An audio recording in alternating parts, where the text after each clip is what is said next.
So, welcome to another video chat. The subject of this chat is, how do you greet people when they come into your space, when they come into your life, into your space? How do you greet them? And obviously I need to think about that for myself too. How do I greet people? I'm in Camiguin Island. Is it north of CDO? It's a nice little island, really laid back vibes. I'm going to a restaurant here. It's actually an Italian restaurant. I think the owner is Italian. I talked to him last night. And he definitely had an accent. He is Italian, he told me. I thought he was German, so I had to apologize.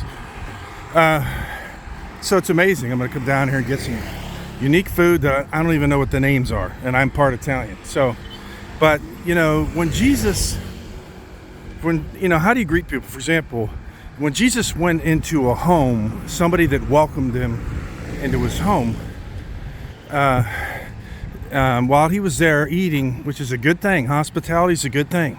Inviting somebody into your home is a good thing if they're not an evil person, if they're not dangerous or harmful. So obviously the owner of the house did a good thing. But somebody came in and started crying and on his feet and wiping his feet with her hair. She was repenting, man, because she knew who the Lord was. And when that happens, it happened to me. It happens to every one of us that are born again. We realize how good-natured he is, that he didn't do anything wrong, and that we owe everything to him. He's a fantastic human being and God and the Son of God.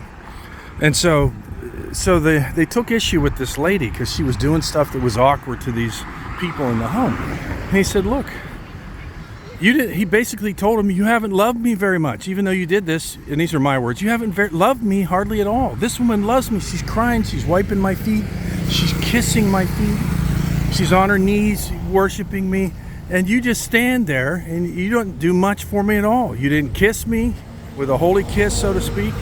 You didn't wash my feet. I had needs, I'm dirty. You didn't refresh me that well. You're not that good at hospitality, so to speak. These are my words. You can go look up the story yourself and get with it from what you can. But when you travel, I'm traveling, and you notice people when they welcome you. They, sit down, have a drink. Here's some cold water. Do you need to get cleaned up? People that are refreshing. Not many of us are that refreshing, are we? We're just not that loving. He told him that she loved much and he loved little. He told the guy a story, of two debts. One was a small debt that a man owed, and one was a large debt that a man owed. Which one, when his master forgives, when the debtor forgives both debts, which one's going to love him more? Oh, the one with the bigger debt. Well, that's the thing. If you don't love very much, maybe you don't think you're that big a sinner. And you don't need that much care for others. They need to care for you. We need to flip that, because that's a bad attitude, and we need to be 100% serving other people, even our enemies. And that doesn't mean we put up with garbage and junk and sin. It doesn't mean abuse at all. It takes good character to love somebody that's unlovable, because that's what God did to us. He died while we were yet sinners. You too, my friend. How receptive are you to people that you're supposed to love? If you go all out to make sure all the bases are covered, it takes more than just hospitality. It takes love and kindness, sweetness, and all these other things. So think about it. I'm going to think about it too. Thanks for listening. Thanks for watching.